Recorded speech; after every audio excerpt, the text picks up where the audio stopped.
You're listening to the We Are Libertarians podcast network. Find all of our shows at wearelibertarians.com. Girl, you have got to try this Laneige lip mask. Trust me, my lips needed that love. Love these vanilla vibes from Kayali. That top note is just so smooth. Smooth and stunning. That's what you get with this K18 hair mask. Those brands everybody's talking about, they're at Sephora. Discover the hype with the hottest names in beauty, including Laneige, Kayali, K18, and Rare Beauty. Click or tap the banner to discover the next big thing. Only at Sephora. You know what's smart? Enjoying a fresh gourmet meal at home that you didn't have to cook.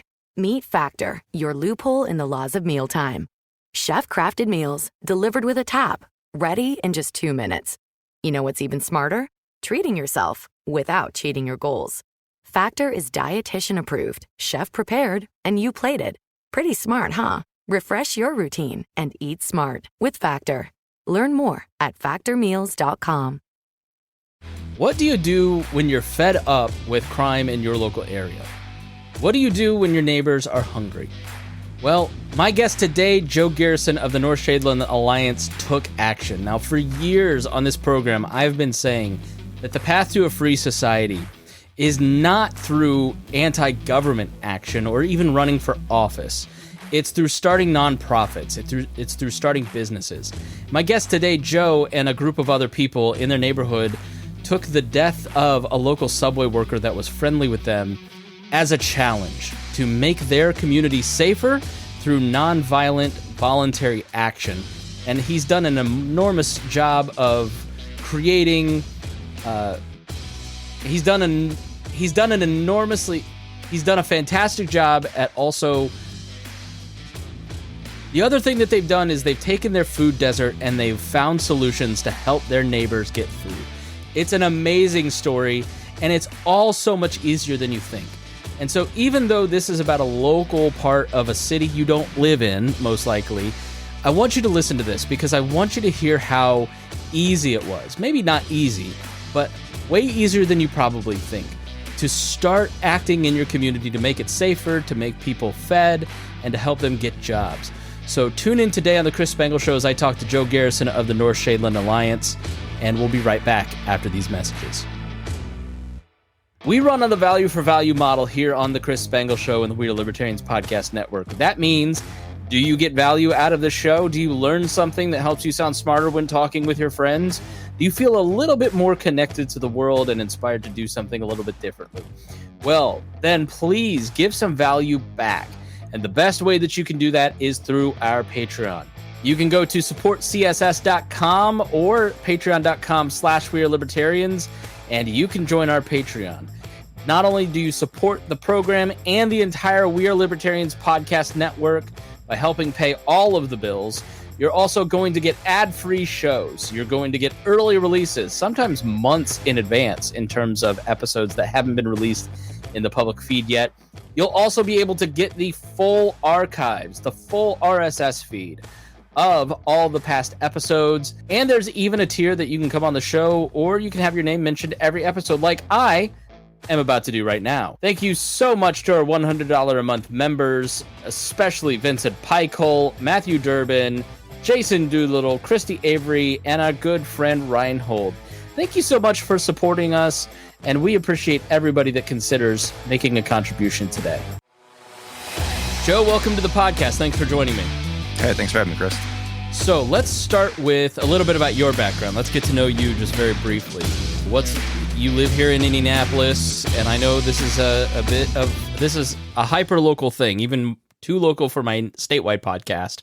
Sure. But it is a great story of citizens getting together, engaging their community, it being easier than people think. And that's why I want to highlight it. So we're not going to spend a ton of time on the charity. Tell me about your charity and all that kind of thing. Sure. So I want to know more about you. What motivated you to get involved in such a dynamic way? What's your background that sort of gave you a heart for your local community? Yeah, absolutely. Currently, I'm a marketer. I run a marketing company in northeast side of Indy. We've lived in this area pretty much my entire life. Grew up in the Lawrence Township area. I was a youth pastor at Castleton United Methodist Church for about 5 years. And then you know what's funny is I applied to be the ops manager at Castleton United Methodist Church, and Did you really? one of those jobs where I'm so glad I didn't get it. I wanted to do it. I wasn't right for it, but I was like, it's one of the few jobs I applied for, and I'm like, oh, thank goodness I didn't get that job, because I ended up at Bob and Tom, which was my dream job. Yeah, that seems to be the right fit for you. Yeah, so I was there for about 5 years doing youth ministry, worship stuff. I've transitioned into marketing. I do marketing for businesses, churches, nonprofits, locally and all around the country. So the impetus for my charitable side probably does come from that ministry side, spending 5 years growing youth ministry and being a part of specifically this community for most of my life. Yeah, so North Shadeland is actually where Bob and Tom is located. It's, if you're looking at Indianapolis and you see the 465 loop, it's on the right northeast side, that quadrant. Give us a size and scope for people who aren't familiar with the area that your organization deals with in. Yeah, so we say Shadeland Avenue between 82nd Street and Fall Creek Road and the surrounding area. It's like a 5 square mile. Yeah, blurry edges, but it's it's a couple miles really. And it's not it's weird because there are neighborhoods that are really affluent, and then there are neighborhoods that are really not affluent, and then there's everything in between, including the Doolittle Studios here on our podcast studios over there. Yeah. And Harry's bonus house is much different than the houses over in off of 56th Street. So it's a weird area. It's just like a blended. Yeah. You've got all kinds of poverty, but then you've also got lots of wealthy people. It's a weird part of town. Yeah, you can have anything from the neighborhoods that I live in because of the excessive home prices right now. You could call us in the 400s. We have closer to $1 million in some areas. And then at 75th and Shadeland, you have 1,500 apartment units.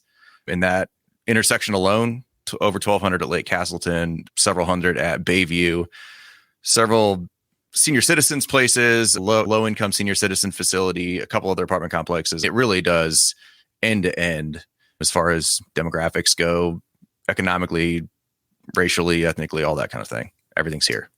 Okay. Yeah. My ex-wife lived in Lake Castleton, and it was pretty rough in the mid 2000s, and it's just spiraled even worse. And it seems to be a hot spot of just, I don't know what. It just seems, and is that sort of the main part of where one property owner has apartments and doesn't really look after it in the way that they need to, and then the police and the communities have to deal with it?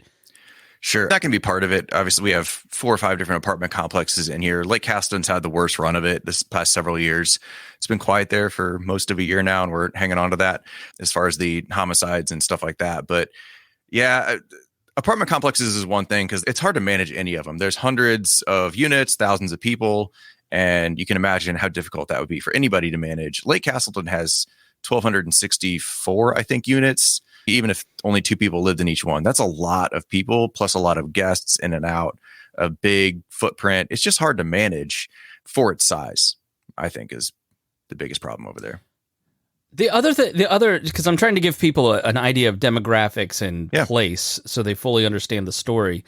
But the other thing that's interesting about this little part of town, there's some chain restaurants, there's some grocery stores, there's a few mom and pop places, there's all the way to rundown strip malls, right? So it's a very diverse area in all demographics, ways, and forms. But there's not really a sense of community. It's not like Lawrence, which is very close, if not part of this, that is its own town and has Fort Bend and has like parades and where I'm at in Fall Creek Place, where it's very walkable.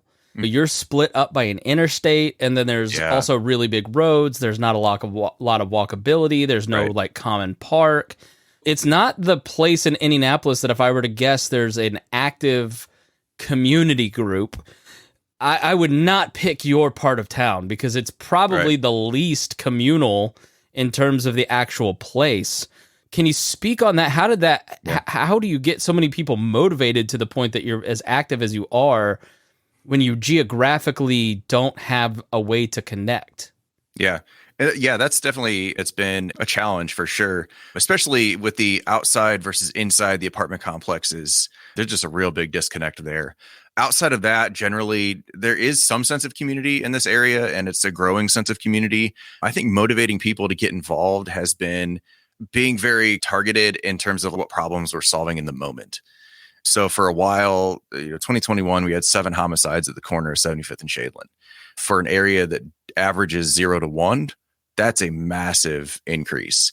So we were able to rally around that and get people connected and involved and build some relationships there. Over this last summer, through our work in that, we realized we're in a food desert. It doesn't feel like it, but there used to be a Marsh grocery store, which is like our version of Kroger. That's closed down. That's that's gone. There's really no walkable food option other than like the gas station, which is not healthy. Kroger is a really long way. Try walking from 75th and Shadeland to Kroger, without dying because the traffic is terrible. There's no sidewalks in a lot of areas, but also it's just going to take forever. I've seen people in wheelchairs make the trek to go get their groceries. So we realized we're in a food desert, and we heard a lot of people say things like, hey, we're struggling to decide whether I'm going to pay my rent or feed my kids this month. And so that kind of hit us, and we were able to make a connection with Gleaners this past summer, and we did a weekly mobile food bank. We're able to serve about 400 households pretty much every Monday from June through August, and are now trying to figure out, okay, that was cool. That proved we have a need. What do we do that's more consistent and permanent and addresses that food insecurity issue? So let's hop back to the beginning here before we start to get into the programs, because now that we've got a sense that, this is an impossible part of town for people who are lower income to live, and it's an impossible location where you wouldn't think that you could have community, but you built it. What happens that sparks the idea, and who gets the ball rolling? Yeah, so in January of 2020, before all hell broke loose internationally, there was a homicide at the subway at 75th and Shadeland. Guide worked there for 6 or 8 years. His name was Ashok Kumar, was killed during an armed robbery. He was someone that had made me a lot of sandwiches. So I knew him as much as you know a guy that makes you sandwiches every few weeks for years on end. And so that kind of hit close. I've had a lot of meetings with students as a youth pastor in the area at that subway. Prior to that, noticed things. Hey, things are not going in the right direction as far as just little robberies here and there, petty stuff, car thefts, that kind of thing. When that hit, rallied the community. Everyone went, whoa, this doesn't happen in our area. What's going on? A few of us got together, 3 of us at the Starbucks across the street, said, what can we do? By the end of it, being the marketing guy that I am, I owned all the North Shadeland Alliance domains and social media accounts and stuff like that. One of my partners is... Got to snap them up quick before the North Shadeland Alliance. Yeah, northshadeland.com is, I don't know. But my partner, she's an IMPD spouse, so she had a lot of connections. Her husband's a sergeant, so she's connected there. And we thought, what if we put in just an IMPD substation? Could we make that work? Let's get with the property manager. Let's get with IMPD. Let's get with some community partners and just try to pull this together. Within pretty short order, we raised $15,000 on a GoFundMe. The property manager donated the space and the utilities. We furnished it and provided just like drinks and snacks and stuff in there. So what is a substation? Yeah, it's essentially, it's not like an open active police police station. We don't really have those in Indianapolis. It's basically a place for officers to go take a break, do paperwork, take a meeting, meet together.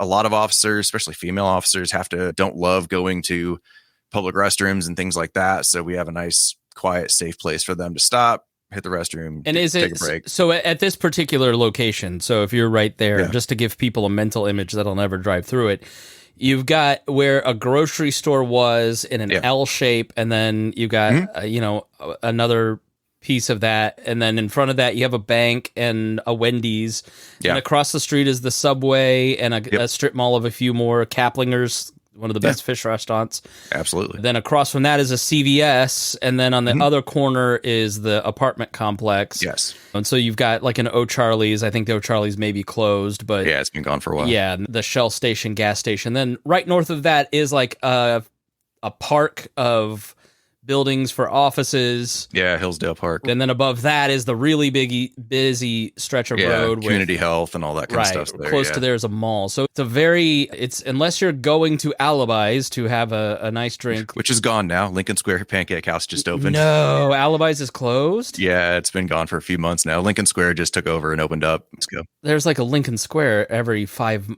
Yeah, that's disappointing. Alibis was the place where most of the Bob and Tom bits were written. I didn't know that. I didn't know that either. That's great funny. buffalo chicken sandwich. Yeah. Yeah. But there's a lot of industrial and apartments and homes kind of close by. And so it's very transient. Mm-hmm. And is the thinking that if we can go into that L-shaped mall, which I assume that's where the substation is. Yeah. We're just drawing more police into the area. And so by having police in the area, people are going to be less likely to engage in something like theft or murder. Sure. Yeah, that's the base of it. Police in the area, but are the possibility of police in the area. The substation is there. It's got the IMPD logo on it. It says police in lit letters. And at any given moment, you could have an officer coming by to have lunch or grab a snack on their way through the area. So honestly, our kind of thing is you have to make that calculation of, is this worth it to do something stupid right now, knowing that at any moment, a cop or 5 or 7, depending on the moment, can be rolling into there. So it's done a great job. We've effectively squashed just about everything within that specific shopping center. So who did you reach out to? Were they just friends of yours and said, look, we got to do something? Or was it you saw a post on Facebook and said, other people are tired too, let me send them a DM? How did the original meeting at that Starbucks come about? My partner, Chris Parmalee, she's the one who's a IMPD spouse. She ran this smaller organization called STAR, Shadeland Turnaround and Revitalization or something. And I went to a meeting she had once and connected that way. My other partner, Tara, I'd never met her before, never heard of her. I reached out to Chris, said, hey, I know you do this other stuff. How can I help? Let's get together. Tara had a similar conversation with Chris. We all got together at the same time. Hi, how you doing? I'm Joe. I'm Chris. I'm Tara. Hour later, we've got an organization and we're going, how do we make this legit? How do we get this substation put in? How do we make our own organization a real thing as opposed to just a social media handle? And we all just had a similar thought and vision behind at least that initial push of like public safety stuff. So it just fell into place. Okay. And was it her idea, being connected to IMPD, that, this is an option that because I wouldn't think of maybe we could put up a substation. I didn't know that was a thing. So sure. I'm guessing she was maybe the idea behind that, or we all individually had the idea and then came together and we're all like, oh my gosh, we all have the same idea. That's Chris obviously connected with IMPD. My church has and continues to have a smaller substation hidden in it. And Tara was just familiar with the concept. And we all thought, if we could just plaster a bunch of police in there, that would be like a really nice Band-Aid until we can figure out some other stuff. Yeah, so I wouldn't think that you'd go around raising money to bring more cops to your area and it would work. So when you put up the GoFundMe, what was the response from the neighborhood and people? Because I think if you watch the news, everybody hates the cops and we need to abolish police departments. But if you're actually living in an area like this, that's usually not how people feel about it. Yeah, most people don't feel that way. People have feelings one way or another about police, but for the most part, average people that aren't super politically active tend to want the police around to protect them when needed. We had a great response. Like I said, in pretty, short order, a month and a half, we raised $15,000. All of it was, other than a handful of corporate donations from businesses in the area, all of it was nickel and dime type small donations from community members. And for the most part, everybody was real excited about it. Sure, there was a handful of people that were like, I don't know about this, but majority was very supportive. How did you reach people to let them know that you were doing this GoFundMe? What kind of marketing did you do to get people? Did you go door to door like a campaign, or how did you reach people? Email, social media, other organizations that we connected with and said, hey, can you share this? Like I said, I snatched up all the social media stuff. So within a few days, I had a website up and all the social media running. So we started building that base through there and using our own personal networks, just our own Facebooks and Twitters and Instagrams and stuff like that. Okay, so you're telling me that I just need 2 or 3 more people. I can buy a Wix website, set up some social media, give it a name, and then start messaging all of the local businesses saying, hey, I've got this idea, and then it will work? Because that seems way easier than I think most people would conceptualize. Yeah. To some extent, it's not much harder than that. Now, we'd all built up a little bit of individual social capital. Chris has been very involved in the community for a long time. Like I said, I was a local youth pastor and have lived in the area for 30 years, basically, at this point. So there's some social capital there that we're able to draw on, and connections, personal networks, things like that. But if you have those things, it's not insanely hard to do something like this and start to make a difference. And one of the things that I've noticed that happens when somebody then they put themselves in a position of leadership like you all did. You do this one thing, and then somebody comes along and goes, hey, the next need is. Yeah. So what was absolutely. that next thing that somebody came and said, hey, you know what else is plaguing our community? Yeah. Yeah. So public safety right off the bat. After that, it was little things here and there. These roads are trash and we need potholes. And what do we do about this? We got involved pretty quickly we set up a public forum on public safety. Initially, people were just frustrated they didn't have a voice. And so from us actually being engaged with IMPD, people said, we want to have a voice about this. So we set up a forum with our city councilors, IMPD, a couple other people, Reverend Charles Harrison from 10 Point Coalition. We had about 400 people show up to that and gave them a voice, let them talk and ask questions and hear from these people that have ideas or actually jobs are to make things better. That kind of progressed through. We did a public safety forum with the 2 prosecutor candidates from Marion County. And then after that, it was food safety or food insecurity. People just hearing people say, am I going to pay my rent or am I going to feed my kids? What can you guys do to help me? And we started with, there's the Lawrence Township trustee and there's a food bank way over on Pendleton Pike. And then we got connected with Gleaners and we're able to do something decent. Yeah, because Pendleton Pike is not walkable. Again, This is enormous. There's an interstate and then there's really big roads that connect to the interstate and there's not really sidewalks. I've had 2 jobs in this particular piece of town and it's so different, Joe, than when I worked there in 2005. There was a Kmart, there was a Meijer, there was a Marsh, there was a Kroger, and all that stuff is closed down as things have been centralized in the suburbs. And if the Kroger at 16th Street that I just ran to at my lunch break shut down, this area would be in a lot of trouble here where I'm at. Yeah. So you as a group then reach out to the food bank and set up these things. And then what other needs popped up that you were able to organize and get going? Or is that kind of the long and short of it? Yeah, for the most part, it's the long and short. We try to do just community building things. Like we have a fall festival this weekend, things like that.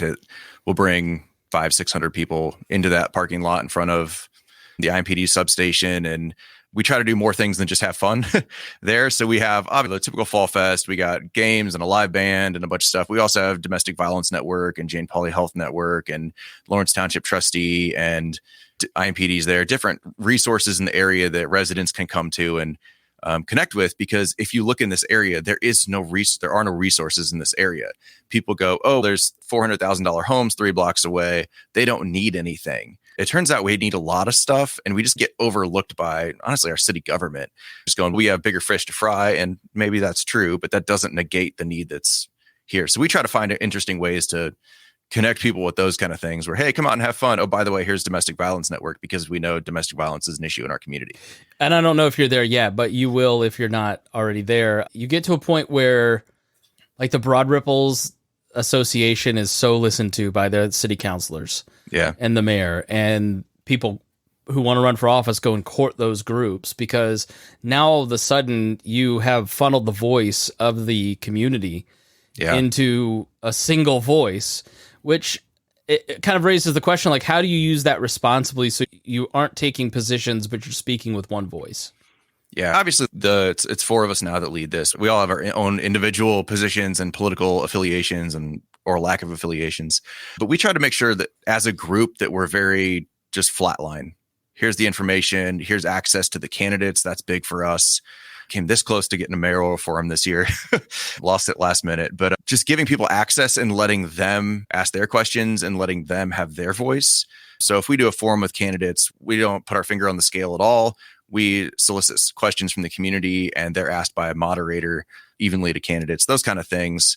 We really, everything from public safety to road issues to anything. We just try to say, hey, this is an issue. We have really good relationships with our 2 city councilors in this area. some of that's going to be changing around here soon, but we anticipate the relationship will continue. Just being able to say, hey, people are saying this is an issue. What do we do about it? And to be honest, they've been really good about, let's figure something out.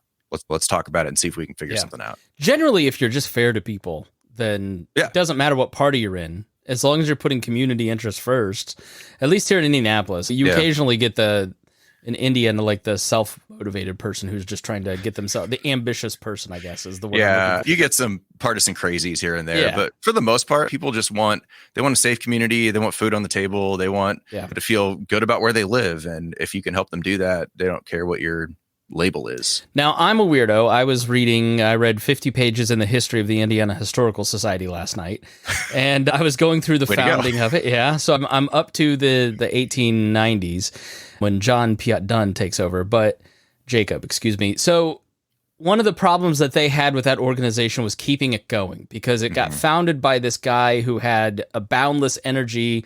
In his eulogy, weirdly, Sam Merrill was talking about how annoying he was because he was so prodding. And that seems to be like the way that things go, right? There's one person with a vision that spurs things on, then in like a community, roughly 4 people take over and caretake it. And then 10 years on, they get busy or pass away or kids or whatever, right? And then all of a sudden there's a lot of atrophy. So how do you keep this going in a balanced way that consistently serves people beyond the 4 people? I don't know if you've given that any thought. It's fairly new. It's 4 years old. But do you have any governance, or, gosh, God forbid you bring in government, but... Right, yeah, nobody likes to do that. So we are technically our 501c3 comes through Benford Redevelopment Growth. So we operate pretty much entirely separately, other than they keep our books for us. Gotcha. So we're through there as far as a community connection that could help keep this going. We have tried to be open to people coming. Our substation manager came on about a year and a half ago, just with someone that was like, hey, I'm interested. What can I do? And getting that person involved, she's become an integral part of the organization. We don't have any like formal plans as far as what's this look like 10 years from now. But for the moment, I think that's what makes us effective. There's organizations that, like our partner organization, Bragg, they've worked for 10 years on the Nickel Plate Trail. And that's amazing that they can work for like forever and eventually see that go through. And that's groundbreaking is going to happen here at some point in the next few months. We operate on a group text, and we can set up a forum with prosecutor candidates in about 3 hours. Right. And so that we're in that stage. Eventually, like you said, we'll have to transition out of that. But at the moment, no specific plans other than just be open to people that are willing to participate. And people with a heart for the community come along. Yeah. So let's end with some stories. You can change names if you want to, but what are one or two examples of people that, man, this story is just at the heart of what we do? Yeah. The first one's a Shook that was killed at Subway. Like I said, when I was youth director, I would be there once a week. Oh, I got a late meeting. I got to grab a sandwich. He was a funny guy, dry sense of humor, would joke with you all the time, just give you as a customer, but in a way that was fun and funny, and you felt like you knew him. And so that one is the main one that sticks out. Is that's what started it all, is just going to die. That shouldn't have been in his story. Some other ones, gosh, we used to do weekly public safety walks with Charles Harrison and 10 Point Coalition inside Lake Castleton. And one day this young woman, early 20s, I would assume, comes up and she's just pulls up real quick and in front of us and is, you guys work here? And she's just having a breakdown. What's wrong? Today's the 1 year anniversary of my brother being executed right there. And she just showed up out of the blue. Like, we didn't know she was going to be there. And so we were able to talk to her for about 20 minutes and hear her story and what's been happening or not happening in the investigation and her goal to see justice for her brother. And apparently she watched him die on video. It was like somehow live streamed or something ridiculous. So you hear stuff like that and you're like, wow, like that should not be happening anywhere. Yeah. But like for that to happen in a community that is typically seen as like pretty safe and sleepy, that just like shakes you up. And in that situation, were there things that you were able to go back to your IMPD partners and say, hey, this person who doesn't have any contact and is probably a little afraid to talk to you has questions about this. Can somebody reach out? And then all of a sudden that relationship between the community and the police is repaired. Has that happened? Not that one specifically. I mean, she didn't have a ton to go on. And so it's like, she's angry and mad, and we can reach out and say, where's the investigation, and try to get her some information. But that investigation, I think, it stalled at that point. There've been other times where we've had people in that complex go, hey, the people above me are dealing drugs, throwing parties. There's just these crazy things happening. And we'd been able to connect with IMPD and say, hey, we got a tip that this is going on in this apartment. And over a short period of time, they're able to make some connections and get that taken care of, whether that's that person getting evicted or arrested or whatever that might look like. We've definitely had several of those where we've had what we'll consider anonymous tips of things going on and being able to help other people in that complex live a safer life because we've been able to get IMPD involved with those situations. All right. Shameless self-promotion time. Like, what else should people know that I would be too ignorant to ask? And where can people find you and follow your work and support you if they want to?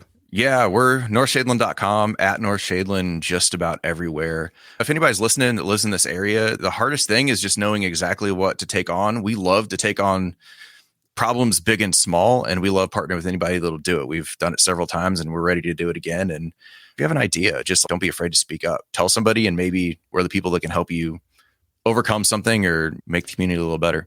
You don't have to give out your personal information, but if somebody's listening and they wanted to do this in their area, would you be willing to answer questions for them? Yeah, absolutely. I'm at Joe G. Garrison just about everywhere. So hit me on social media. I run Moonflower Marketing. I've got a contact form. You can hit me there. All right. Joe, thanks so much for joining us. I appreciate it. Yeah, thanks, Chris. Appreciate it. And thank you for joining us here on the Chris Spangle Show. We really appreciate it. I hope that you took that story and gave you some inspiration to do something similar in your neck of the woods. It's easier than you think, and it's more impactful than you'll ever understand. So thanks so much for joining us here on the Chris Spangle Show.